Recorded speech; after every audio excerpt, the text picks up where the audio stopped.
Pedal to the Metal podcast with your hosts, the Eroica and Heil68. Strap one on, boys.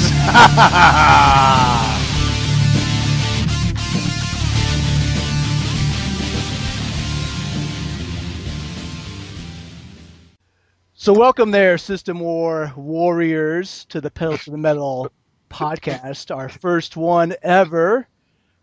Woo! We're here joined here with Animal Mother. What's up, guys? It's Animal Mother. And the Eroica, better known as the Erotica. The Erotica. Yes. What's up, everyone? Legendary Heil68 here. If you guys have any suggestions for us, you can be sure to inbox us, and we'd be happy to cover that. We're also going to offer anybody a chance that wants to be on our podcast to join it. There's no limit to the amount of users we can have, so we'd love to all have you. Hey, Heil, can I already start the flame bait? Why can't? I'm browsing the web right now, and obviously, Nintendo fans are very proud of their IPs. I found a list of 2013 must-have titles, upcoming Game of the Year titles, and for the love of God, localize these titles. And it's Professor Layton and Phoenix Wright and Bravery Default. But I have a question. Do you think Monster Hunter 4 is Game of the Year material, or Super Smash Bros? Super Smash Brothers, I think, could be an actual game changer. That series is very, very, very popular. I think it's actually a system seller. I'm not sure how many units it sold on the Wii or how many units of hardware it pushed. I know it has a very hardcore following, and I enjoy the series myself. It does. I think too that they added in the last installment on the Wii. I think that they really added a little bit of depth to it too. I mean, there was so many collectibles, there was so much fan service that, I think it could be, like Heil said, a system seller that does well critically and could end up winning Game of the Year. I mean, who knows? Now, one quick question with that is it going to be too little, too late for the Wii U if that comes out? Nintendo's not going to close its doors. Sony, they might be in financial trouble, but they're rectifying it. Microsoft, not going to close their doors. I think, obviously the nature of System Wars is, as we've all seen and all experienced, is that it's about, romanticizing the smallest and tiniest little tidbit of information and making it seem, for lack of a better words, doomsday on just about everything. So, do you think the Wii U will lead in hardware sales this gen?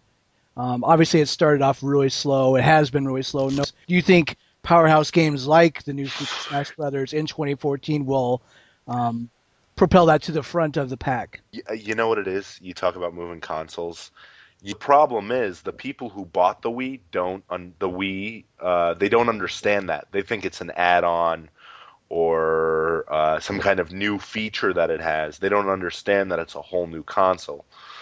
They're not interested because I think you hit it right on the head. I mean, that's the direction I was going with that question is, and I hope none of my Nintendo brothers take this wrong, but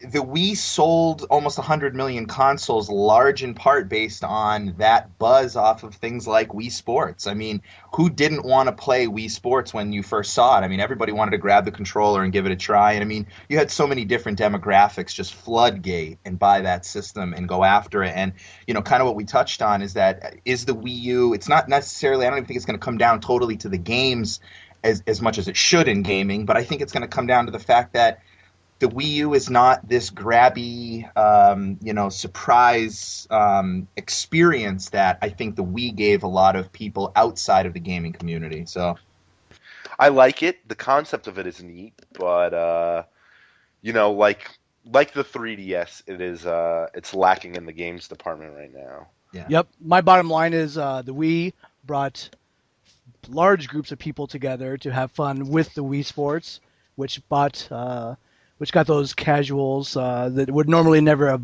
thought of buying a gaming console to buy one, and I don't think they're going to buy the Wii U. Yeah, what are you going to do? Oh, what are you going to do? Whatever. Yeah, I I was chatting with Charizard the other day, and or Drops of Jupiter now, if you will. And Wait, that's his name? yes, Wait, he changed yes, his. Wait, what's going on? He yeah, needed a fresh start. that's Wait, right. so he just started over level one? Level one, baby. But he and I were talking the other day about it, and obviously he's a big Nintendo supporter, and my opinion was that what is stopping Nintendo from making a couple of new, unseen, fresh, charming type of franchises to go along with um, what they already have in their stable. I mean, it's kind of like Animal Mother said that there are going to be people that buy it. There is an audience for Nintendo consoles. There always will be as long as they put one out because of the strength of their established franchises. But why can't they go back to the drawing board and create new and exciting franchises to go along Well, with them and drum up that support? well, we got the Wonderful 101 coming, and as far as we know, Lego Undercover Yeah, is but Platinum Games never like. I mean, they make. I'm not saying that they make bad games, but I mean, it's a new out, IP though. but yeah, that's true. But That's outside of true. Japan, True. how that's very true. How do you? How many people are going to buy it in America? 100,000, 150,000, 200,000? I guess that's $1 million question. I guess Yeah, we'll I find mean, out. a lot of new franchises don't make it. PS4 announcement was last. It was February 20th. What say you guys? oh, I'm going to take this one first, if that's all right. I think that the PlayStation 4 is going to be a fantastic console. I think that Sony did a lot right, and I think that where any gamer with half a brain can point a lot of fingers in Sony's direction about the things that they did wrong at the launch of the PlayStation 3. If nothing else, even the most hardcore hater of Sony has to admit that it seems to this point, although we know nothing about price and we know nothing about specific release dates and things like that. I think they're doing their fans anyways. They're doing their fans right by releasing a powerful system that seems to be dev friendly, and I think first step was a good one for Sony. yeah, it was. I think Sony has they've definitely tightened the loose screws. Yeah, And I think the point I'm going to drive home is I think the most powerful words they had there at the conference were, this is the console for devs by devs. To have is it Marty O'Donnell, Jason Jones from Bungie, you okay. know, talking about the console. I think that's a powerful move. Having Jonathan Blow there, another great move. Big in the indie scene. Having Ubisoft there. Is it Ubi or Ubi? It's Ubi. Ubi, okay. French. Having Ubisoft there and showing Killzone and showing a new Infamous and, showing that devs are liking it.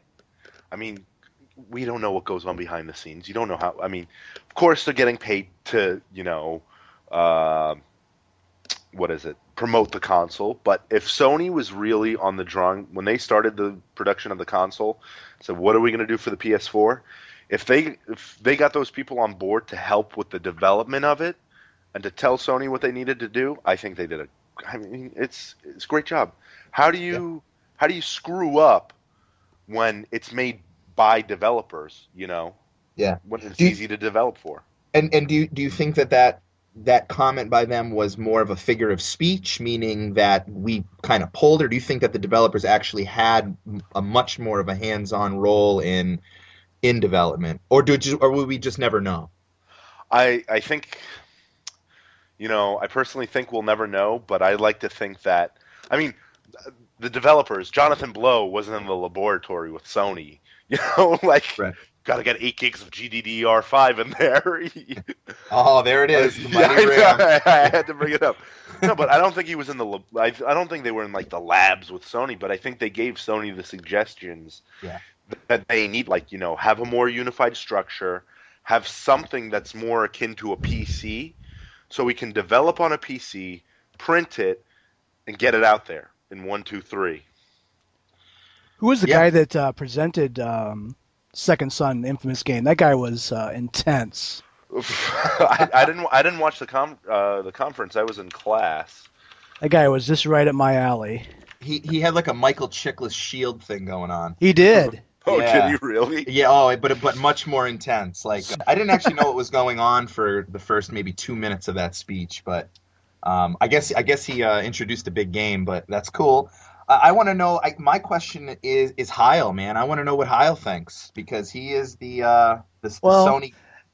as people know, I'm not really, too much into Sony. I'm kind of I like to keep an even Oh, keel and open mind to different things gaming. So, uh, no, really. But when I actually thought of the PS4, I thought it was a very good conference. Actually, they showed, like you guys touched on your points that it was going to be made by gamers for gamers.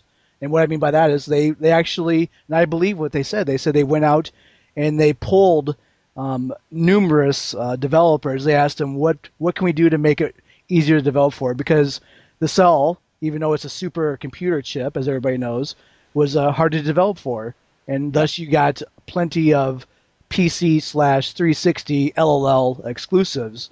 Um, so I think with them switching to PC architecture, those days are few and far between. Witcher 4 has already been announced for the PS4. Witcher Um, 3. Witcher 3. so Witcher 3, sorry. So we're gonna see. I don't think we'll see any PC/360 exclusives. I also Right. think the 8 gigabytes of RAM. I don't, really care about that too much. Per se, I just know that it's the PS3 and the 360 both had 512 megs, so jumping up significantly with that. We don't know what the operating system is going to take. Right. I think that's just going to be great. I think we'll see better looking, smoother running games, Yeah. and that's all I really want. Being that I have a gaming PC. Right. Sure, I would love to see the price and the actual hardware. It was nice to see the console, but the controller. It would have been nice to see the actual, having Kaz come out with the console over his head, with smoke field and lasers, and that would Wow. have been awesome. But I guess they're going to show some more games, and is it this month that the gamers conference is GDC. the GDC? Is that this month or next month? I think it's in April next month. Yeah, it's coming up. So they're I going to show some more games, and maybe they'll show a little more of the hardware. But I have no doubt that E3 is going to be E3 is going to be a huge Kaz event. is going to show the actual console itself, and they're going to announce pricing and a solid release date. So, And you know what, guys? Day yeah, fucking one. pedal to the metal. Uh, so then let me go one step further then with you guys, since I think the three of us anyways unanimously agree that PlayStation seems to be coming back around, if you will. Not that the PlayStation 3 was a bad product by any stretch of the imagination, but It it had a seems rough landing. it had a rough landing. But it seems as though they're getting their mojo back. But here's this question: what do you see as, number one? I guess it's a two-pronged question, as a potential pitfall for PlayStation gaming and PlayStation gamers. Whether it's leaning on a casual market like Microsoft seems to be doing it for the time being, or whether it's something else. And secondly, do you think that the Xbox 360 gained enough attention in the minds and hearts of gamers this past generation to kind of maybe eliminate the possibility of there being another PlayStation 2 type generation where it's the PlayStation 2 and everyone else is just kind of riding the Oh, coattails? those days are gone. You know what it is? It's those Hale's right. It's the economy, first off. Not everyone's buying consoles nowadays. More people are waiting and blah, blah, blah. But to field your question, Eroica, um, the first part, you know what the thing is? Sony likes to shoehorn something in. What's going to be that tap screen? Like, Yep. what's that touch screen?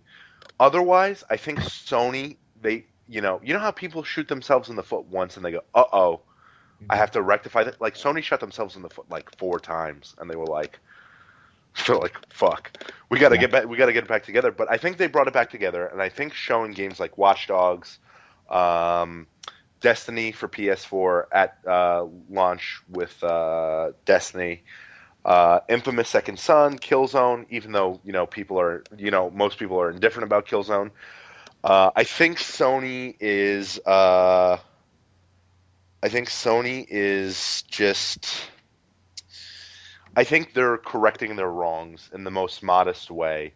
And I think they realize that they're a company that's losing a lot of money, even though they're starting to gain ground back with selling buildings and selling assets and things like that. And I think we're going to start seeing a new Sony, a more compact. Uh, we're going to get you, and we're going to deliver the products we need to deliver at a reasonable price. Now, to answer your second question, I think Microsoft has done the reverse. I think Microsoft, I think they saw the impact that they had, and they came. You know what? I, I love both companies. I love all three, but Microsoft came out swinging, and boy, did they do the best damn job they could have ever done. Absolutely, yeah. I mean, it was just, a shitstorm of awesome games. I mean, like Yeah. Gears of War, Lost Odyssey, Blue Dragon, and seeing that kind of stuff at the start of the generation really keeps its foothold.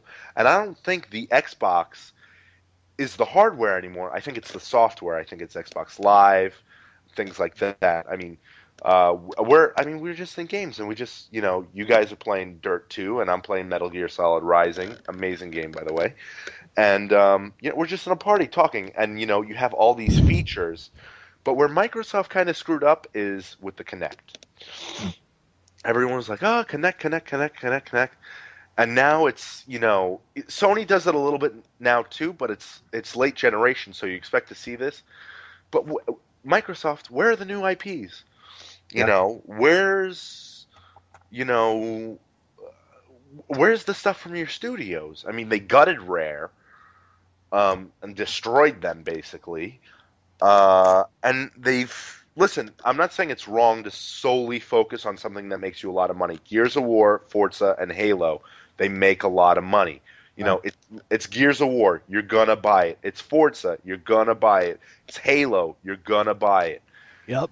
But confining yourself to three franchises while hoping multiplat sell your console isn't a great thing.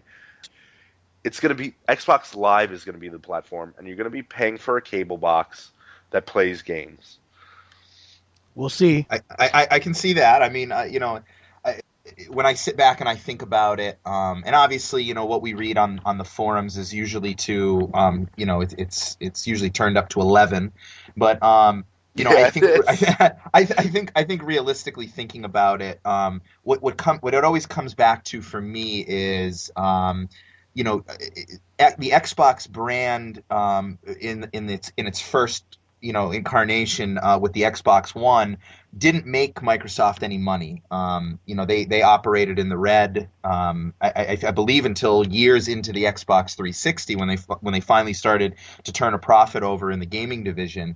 And I don't know everything about their bottom line, but the Kinect to me, I kind of saw it as they had a very stable and yet continuously growing core attraction to it for a lot of the features that you spoke about, Animal, and then also things like it had become kind of the home place for Call of Duty, which is the biggest franchise out there currently, and I couldn't help but to wonder if what Microsoft was doing was just trying to say, you know what, we are going to run this subsidized plan and drive as much profit off of this console as we can into the black as we prepare for the next go at it. And we're going to support Kinect because it was their big moneymaker for the past 2 years. It was the thing that was driving a lot of those sales and bringing in that other demographic. And if Microsoft doesn't strike me as a stupid company, They're um, not.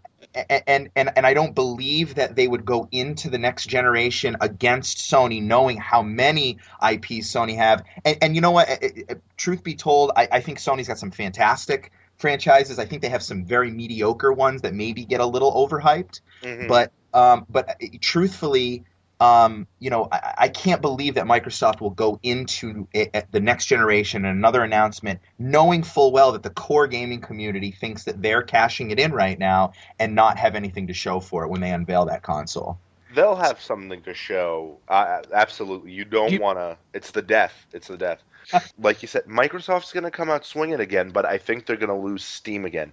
And I think where they're going to get people is, you can buy that subsidized Xbox, $15 a month at Best Buy with a 2-year contract. I have a question. What's the number one thing you see when people talk about Xbox Live? Oh, it's only $450 a month. It's only $550 a month. Mhm. When they break it down like that, yeah, it's cheap. But when Microsoft has you on like a 5-year contract for $15 a month, isn't it two? no, I'm saying let's just say they extend it with the next box. Where they say, I think well, if you want Xbox Live, it's $15 a I month. think I hear what you're saying, but I think they have to keep it below the cost of like maybe $300 to $400. So they're not. I don't think it would do that, would they? I mean, to make it be like $500 to $600 for the deal to get the Xbox Well, after it's all said and done. when you're paying for, I mean, you know what it is? It's when you're paying for Live and all the features. I think Sony's gonna keep it free, but here's what I think they're gonna their roll out. You know how they have Gaikai? Is it Gaikai? I believe it Gaikai, is. Gaikai, Gaikai. They have Yeah. Gaikai. So I think they're gonna roll out a free subscription where you can stream any PS3, PS2, or PS1 game as they build up the library from launch. Like you'll pay $5 for 5 days of streaming Uncharted 3, and that's fine by me. But I think Sony will roll out a premium service like PSN Plus, and I'm going to ask you a question: would both of you do this if it was $65 a year for a premium online service where you get to stream any PS3 game, any PS2 game, and any PS1 game? How much? $65 a year. Oh my God, where do I sign? Okay. I mean, that's a no-brainer. I mean, and you'll never get a complaint from me about paying for Xbox Live fees. I mean, I don't mind. I like the entertainment of it, but go on. I don't know. I mean, Uh, if it had PS3 and the current games I have on PSN, I would. I'm not so interested in having access to PS2 and PS1 games. you know what it is? I like having. You know what the thing is that scared me is think about it. All those discs. Think about it. Sony's going to stop producing the PlayStation 3 one day. All those discs we have now. What are we supposed to do with them? I'm not following you. He's saying as the formats change and they stop. I believe that's what he's saying. They stop putting DVD drives in or Blu-ray drives. How are we going to ultimately someday, 10 years down the road? How are we going to be able to play any of those games? How am I going Well, to play Valkyria Chronicles you or can still buy PS2s to this day. And how long? When did that come out? 2000. I mean, but yeah, that's 13 years. You're right. I mean, you know what the thing is? Content has changed significantly, and the world has changed. So it's like I can go buy a PS2 on Amazon. Let me check right now. But for me personally, I find it hard to go back to previous generations game, even on PC. I don't know if it's because I'm a connoisseur of graphics or gameplay, but it's really hard for me to play like antiquated games. I don't enjoy it that much. I I think enjoy some of them. occasionally. I think Heil's just pedal to the metal. I think that's why he can't go back. Full force.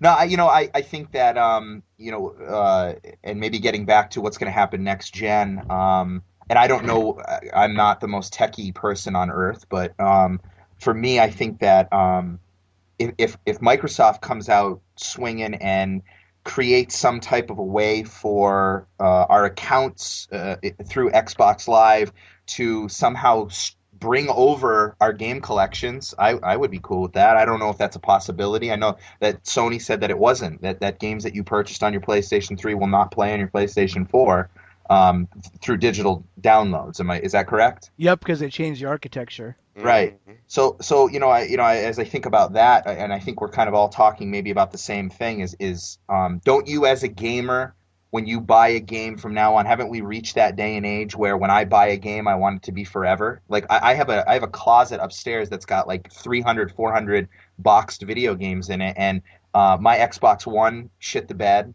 I can't play half of those games anymore. Thankfully, I can still play the few that I like. But eventually that's going to be the fate of my Xbox 360 and my PlayStation 3, and kind of like what Animal Mother was talking about is like, where are we going to be getting these games from in the future? eBay. It's all going to be digital distribution in the future. I mean, Like I said, I'm not. If it lasts 10 to 12 years, I don't see me playing even the world class, high scoring metagame spreadsheet making PS3 games. I don't see it. I don't see it in 12 years. yeah, they'll be wiring games directly into our brain. Just while hook me up with an IV, Sony. Give me that awesomeness. Oh God.